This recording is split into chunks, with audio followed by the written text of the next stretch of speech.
ஏமா அப்பா ஆக்சிடென்ட்ல செத்துட்டார்ல. அதுக்கு முன்னாடி என்ன வேலை செஞ்சுன்னு இருந்தாரு? ஏன் இப்போ இதெல்லாம் கேட்குற? இல்லை, நம்ம விக்கி இருக்கானே, அவனும் அவங்க அப்பா மாதிரியே டிரைவர் ஆயிடுவான். Life settle. ஜாலி தான். டிரைவர் ஆகிறது தான் ஒரு பெரிய சாதனை அடி. இப்போ அப்பாவுக்கு நீ நிறைய பட்சி பெரிய ஆள் ஆகணும்னு கனவு. அதுக்காகவே அவர் ராவும் பகலுமா உழைச்சார். பாவம் வேதி. உனக்கு என்ன ஆகணும்னு ஆசை அபி?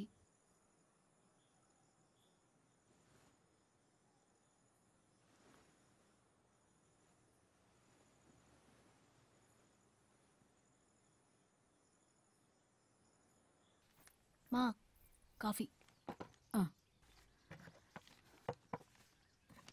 என்ன பண்ணிருக்க? ஏதோ எனக்கு தெரிஞ்சது பண்ணிருக்கிறேன். ஏதோ ஒண்ணா? சூப்பர்ப். மா உங்ககிட்ட ஒன்று கேட்கலாமா? இந்த டாக்டரு இன்ஜினியர் ஆகிறதுக்கெலாம் ரொம்ப செலவாகுமா? நான் படிக்கிற காலத்தில் அப்படி இல்லை. இருந்திருந்தா நான் டாக்டர் ஆயிருக்கவே மாட்டேன். ஆனால் இப்போல்லாம் படிப்பு ஒரு வியாபாரம் ஆயிடுச்சு. மினிமம் 5 to 10 lakhs, 5-10 லட்சம் இருந்தால் தான் முடியும். சில இடங்களில் 30-50 லட்சம் கொடுத்தாலும் சீட்டு கிடைக்க மாட்டேங்குது. It's terrible.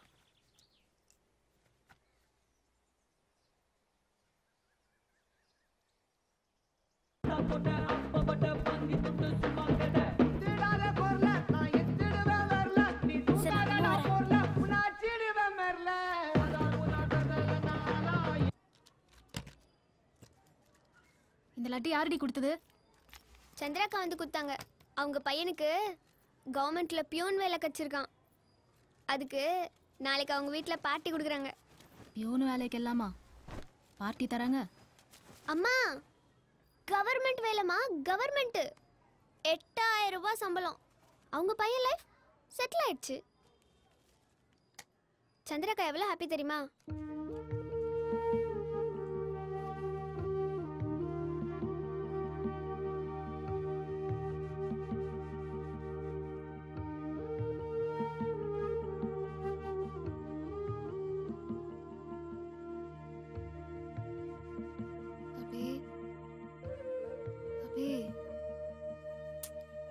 அபி, உனக்கு என்ன ஆகணும்னு ஆசை?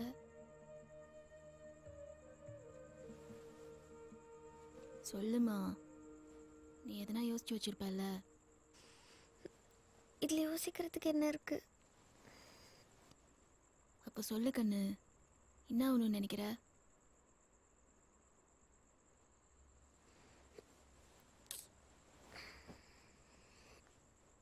நான் வேலைக்காரியா தான் ஆக போறேன். நீ என்ன ஆக போறேன்னு சொன்ன? வேலைக்காரி. இதோ பாருமா, இன்ஜினியரோட பசங்க இன்ஜினியர், டாக்டரோட பசங்க டாக்டர். அப்போ ஒரு வேலைக்காரியோட பொண்ணு வேலைக்காரி தானே. சிம்பிள். அரை விட்டானு வை, பல்லு செதறிடும். இங்க பாரு பி, நான் அரை வயிறு கால் வயிறுன்னு கஞ்சி குடிச்சு 4 இடத்துல வேலை பார்த்து உன்னை கஷ்டப்பட்டு படிக்க வைக்கிறது நீ வேலைக்காரியா போறதுக்காடி? வேலைக்காரினா என்னன்னு தெரியுமா உனக்கு? அப்படி என்ன பண்ண தப்பா சொல்லிட்டேன்? ஓங்கி அரைஞ்சனும்.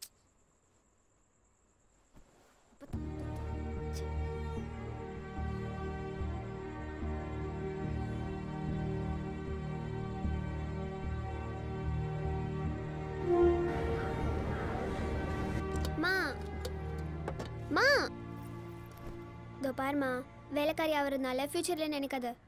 இப்பெல்லாம் பெரிய பெரிய பணக்காரங்க வீட்டில் அவங்க குழந்தைங்களை பார்த்துக்கிறதுக்கு ஒருத்தவங்களை வச்சிருப்பாங்கல்ல, அவங்களாம் வேலைக்காரின்னு சொல்ல மாட்டாங்க. ஸ்டைலா அப்படின்னு பேர் சொல்லி தான் கூப்பிடுவாங்க. ஸ்டைலா? இங்க பாரு, இன்னொரு வாட்டி வேலைக்காரி ஆகிறத பத்தி என்கிட்ட பேசின விளக்குமாறு பிஞ்சிரும். வீட்டில் ஒரு வேலை செய்யறதுக்கு துப்பு இல்ல, வேலைக்காரி ஆக போறாளாம். ஸ்கூலுக்கு படி. ச்சே, இந்த நாட்டில் பசங்க அவங்களோட கெரியரை டிசைட் பண்றதுக்கு கூட உரிமையெல்லாம் போயிடுச்சு. அந்த லக்ஷ்மி ரவிகாந்துக்கு என்ன அனுப்புறோம்னு சொல்லியிருந்தோம் இல்லையா, அமிச்சிங்களா? விடுமா, சாயங்காலம் பார்த்துக்கலாம். ரொம்ப லேசி ஆயிட்டீங்க சங்கரன். மா ஜூஸ். தேங்க்யூ. சார் வச்சிருமா. அதை வெட்டேன். இன்னைக்கு என்னம்மா பண்றீங்க? ஒரு ஸ்பெஷல் ஹெர்பல் ஆயில். அதை போட்டா முடி கருகருன்னு வளரும். என்ன ஏதோ மனசுல போட்டு குழப்பிக்கிட்டு இருக்க போல இருக்க? ஏமா அப்படி கேக்குறீங்க? அதான் மூஞ்சி ஃபுல்லா எழுதியிருக்கேன். இந்த அபிதான் அவ வேலைக்காரி ஆக போறேன்றான். என்னது வேலைக்காரியா? அவன் ஏன் அப்படி சொல்றா? ஏன்னா நான் வேலைக்காரியாம். நல்லதா போச்சு. அவ என்னென்னமோ வளர்றா. இன்ஜினியர் பசங்க இன்ஜினியர் ஆவாங்களாம், டாக்டர் பசங்க டாக்டர் ஆவாங்களாம். அவ வேலைக்காரி பொண்ணா, அதனால வேலைக்காரியா தான் ஆவாலாம். அப்படின்னா டாக்டர் அப்துல் கலாம் ஒரு மீனவர் ஆயிருக்கணும். ஏன்னா அவருடைய அப்பா ஒரு மீனவர். அவர் அப்புறம் என்னமா ஆனாரு? முதல்ல அவர் ஒரு பெரிய விஞ்ஞானி ஆனாரு. அதுக்கப்புறம் இந்த பிரசிடென்ட் ஆஃப் இந்தியா. பிரசிடென்ட்னா ஜனாதிபதி. அது அவளுக்கு தெரியாதா? நீங்க அதை இடிங்க. அப்துல் கலாமா எப்படிமா இருப்பாரு? அதான் முடி நீளமா வச்சிருப்பாரு. டிவில எல்லாம் பாத்திருப்பேன். ஆ, அந்நியம் படத்துல விக்ரம் வச்சிருப்பாரு அந்த மாதிரி தானே?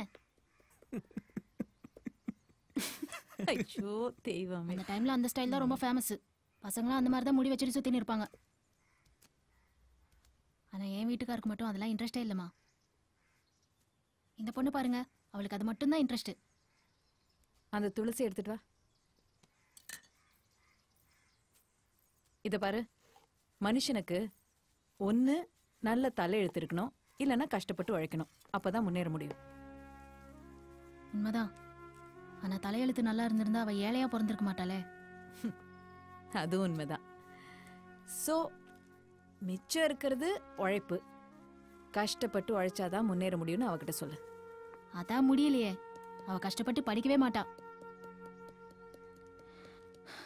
இப்படியே போனா அவ கண்டிப்பா 10th ஃபெயில் ஆயிடுவா.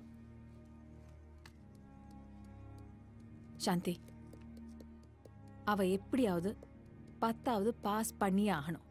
நான் நிறைய பசங்களை பார்த்தாச்சு. 10வது ஃபெயில் ஆயிட்டாங்கன்னா அதுக்கப்புறம் படிப்பு அப்படியே விட்டுருவாங்க. நீயும் அப்படிதானே?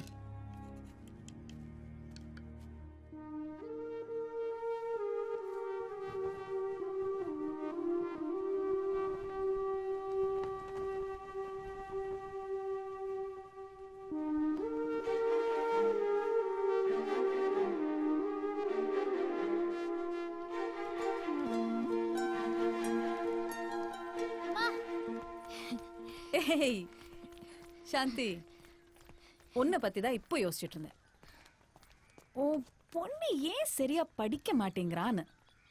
ஒருவேளை அவளுக்கு டிஸ்லெக்ஸியா இருக்குமோ? டெஸ்ஸும் இல்ல டொஸ்ஸும் இல்ல. அவ நல்ல கெட்டிக்காரி தான். எல்லா சப்ஜெக்டும் ஓரளவுக்கு படிப்பா. ஆனா இந்த பாலா போன மேக்ஸ் தான். ஓ என்னன்னே தெரியல, வரவே மாட்டுது அவளுக்கு. மேத்ஸ் பெண்களுக்கு ஒரு பழைய எதிரி. அவளுக்கு டியூஷன் வச்சிடலாமே மேத்ஸ்ல மட்டும். என்ன யோசிக்கிற? பணத்தை பத்தி யோசிக்காதே. எனக்கு தெரிஞ்ச ஒரு ப்ரொஃபஸர் ராஜசேகர், அவர் வந்து டியூஷன் கிளாஸஸ் எடுக்கிறாரு. அவர்கிட்ட பேசிடுறேன். ஓகே சரிம்மா. ஆனா என்ன இருந்தாலும் அவளுக்கு டிஸ்கால்குலேட் டெஸ்ட்டும் பண்ணிடலாம். பெட்டர். வா.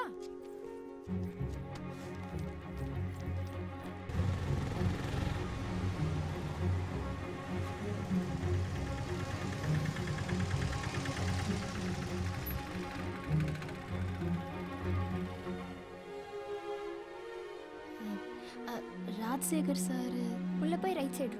ஆ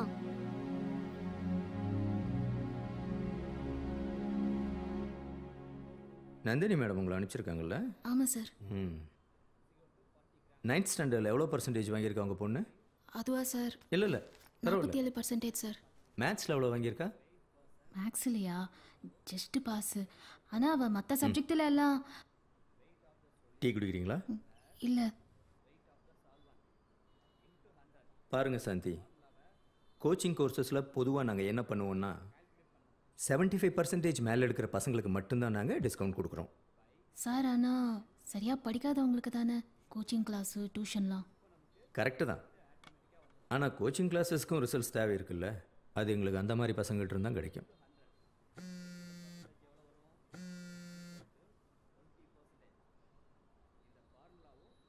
அவங்க முதல்லயே படிச்சுட்டு வந்துடுறதுனால அவங்களுக்கு எங்களோட தேவையே இருக்கிறது இல்லை. அதனால தான் அவங்களுக்கு நாங்கள் டிஸ்கவுண்ட் கொடுக்குறோம்.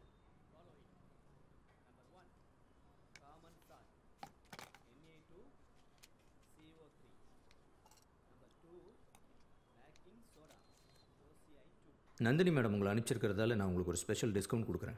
வரப்போகிற ஹாஃப் இயர்லி எக்ஸாமில் உங்கள் பொண்ணு 50%க்கு மேலே மார்க் எடுத்தால் டியூஷன் ஃபீஸில் 50% டிஸ்கவுண்ட் கொடுக்குறேன். ஓகேவா? வரேன் சார். அப்படி போடு போடு போடு அசத்தி போடு கண்ணால, இப்படி போடு போடு போடு இழுத்து போடு கையால, உன்னோட ஊரு சுத்த உப்பு மூட்டை ஏறிக்கிறேன் உன்னோட. வா சாந்தி உட்காரு. சரி, அப்புறமா வரேன். Why this கொலவெறி கொலவெறி கொலவெறிடி. உன்னை படிக்க வைக்கிறதுக்கு காலையில இருந்து சாயந்தரம் வரைக்கும் வேலை செஞ்சு நான் கஷ்டப்படுறேன். நீ மகாராணி மாதிரி ஜாலியா கதை பேசி ஆடிட்டு இருக்கியா? ஏன் மத்தியானம் வீட்டுக்கு வரல? நானே மேகி செஞ்சு சாப்பிட வேண்டியதா போச்சு. அபி, நான் சொல்றது ஏதாச்சும் உன் காதுல விழுதா? டிவி தூக்கி ஒரு நாள் உடைக்கிறேன் பாரு. எப்ப பார்த்தாலும் பார்த்துட்டு இதான் உன் வாழ்க்கையாடி? ஏன் டெய்லி சொன்னதே சொல்லிட்டு இருக்க? அபி, நல்லா கேட்டுக்கோ. அம்மா ஒரு இடத்துல உனக்கு டியூஷன் சொல்லி விட்டுருக்காங்க. Maths tuition. நான் இன்னைக்கு அந்த சாரை போய் பார்த்தேன். அவரு உனக்கு டியூஷன் ஃபீஸ் பாதி கட்டினா போதும்னு சொன்னாரு. ஆனா அதுக்கு நீ ஒரு ஆஃபர்லி எக்ஸாம்ல 50 மார்க் மேலே எடுக்கணும். எடுக்கிற. நீ என்ன பண்ணுவியோ எனக்கு தெரியாது, ஆனா எடுக்கிற அவ்வளவுதான். புரியுதா? ஐயோ அம்மா, உனக்கு என்ன பைத்தியம் பிடிச்சிருக்கா என்ன? நான் எதுக்கு 50%க்கு மேல மார்க் எடுக்கணும்? அப்படியே நான் பாஸ் ஆயிட்டாலும் என்ன மேல படிக்க வைக்க தோண்ட காசு இருக்கா என்ன? நான் எப்படியும் வேலைக்காரியா தான் ஆக போறேன். அதுக்கு எதுக்கு படிக்கணும், பாஸ் ஆகணும்? இன்னொரு வாட்டி வேலைக்காரி ஆவேன்னு சொன்ன வாயிலேயே சூடு வச்சிருவேன். யாரடி பைத்தியக்காரின்னு கூப்பிடுற? ரொம்ப வாயாச்சா உனக்கு? எங்க இதெல்லாம் கத்துன்னு வர? படிச்சும் புத்தி வரல பாரு கழுத.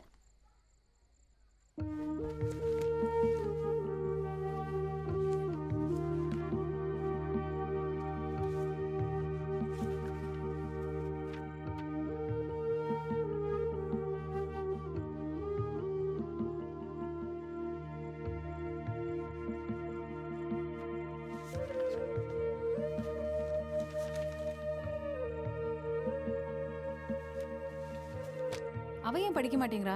காசை பத்தி யோசிக்கிறாளா? காசுலாம் பிரச்சனை இல்லம்மா. ஆனா எக்ஸாம்ல அவளுக்கு 50 மார்க் மேல எடுக்கணும்ல, அதான் கஷ்டமே. அவளும் அவ போற நிலைமையும் பார்த்தா கண்டிப்பா ஃபெயில் ஆயிடுவான்னு தான் நினைக்கிறேன். நேத்து அவ கணக்கு நோட்டு எடுத்து பாக்குற, எனக்கு சுத்தமா புரியலம்மா. முன்னெல்லாம் கொஞ்சமாச்சும் புரிஞ்சுது, இப்ப எல்லாமே இங்கிலீஷ் டைப்ல இருக்குது. எனக்கு புரிஞ்சுதுன்னா நானே அவளுக்கு கத்து கொடுத்துருவேன். ஆனா எனக்கு மேக்ஸ் சுத்தமா வராது. சட்டியில இருந்தா தானே அகப்பையில வரும். அப்படின்னா அது ஒரு பழமொழிமா. உனக்கு மறுபடியும் படிக்க சான்ஸ் கிடைச்சா நீங்க கத்து கொடுக்க போறீங்களா? எனக்கும் ஒரு நிலைமை தான். மேத்ஸ் சுத்தமா வராது. எங்கம்மா, பின்னாடி சனி முன்னாடி ராகு கேதுன்னு கெட்ட சகுனமா என்ன சுத்தி சுத்தி அடிக்குது. கடவுளே. நீ ஸ்கூலுக்கு போறியா? ஸ்கூலுக்கு போறியா? ஆமாமா, நம்ம 2 பேரும் போலாமே. ஸ்கூலுக்கு போய் ஜாலியா டீச்சர் எல்லாம் கலாய்ப்போம். விளையாட்டுக்கு சொல்ல, சீரியஸா கேக்குறேன். போறியா? நான் ஸ்கூலுக்கு போய் என்னம்மா பண்ண போறேன்? ஊர்கா போடு. படி. அப்படியே அவளையும் படிக்க வை. இல்ல இல்ல, இதெல்லாம் வேலைக்கு ஆகாது. என்னம்மா இது, என்ன சினிமா நினைக்கிறீங்களா? வாழ்க்கைமா. அப்புறம் இந்த அழறது புலம்புறது இதெல்லாம் எதுக்கா? வளர்த்துக்கு யாருக்கும் காசு கொடுக்க தேவையில்ல.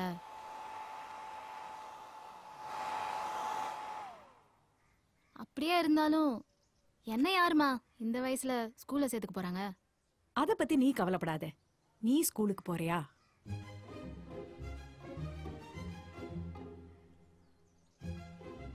சாந்தி, சீக்கிரமா வா. இந்த வயசுல ஸ்கூலுக்கு போறதெல்லாம் ரொம்ப அசிங்கமா இருக்குமா. அப்ப அபி வேலைக்காரியானா அது அசிங்கமா இருக்காதா? ம், ம். ம். ஸ்கூல் முடியறதுக்கு மத்தியானம் ஆகும்.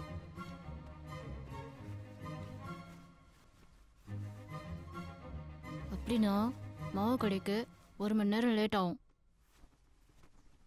அப்புறம் மீன் கடை, அங்கேயும் கண்டிப்பா 1 மணி நேரம் லேட் ஆகும். அங்க என்ன கண்டிப்பா மீன் வெட்டுற மாதிரி வெட்டிருவாங்க. எத்தனை பின்ன போடுற? சாந்தி எப்படி இருக்க? அம்மா, நான் இப்போ ஸ்கூலுக்கு போனேன்னா யூனிஃபார்ம், புக்கு, பேக்கு, போயிட்டு வர செலவுன்னு நான் இன்னும் கஷ்டப்படணும் காசுக்காக. வந்துட்டேன். விண்டோஸ் டோர்ஸ் எல்லாம் லாக் பண்ணிட்டு போ, மறக்காத.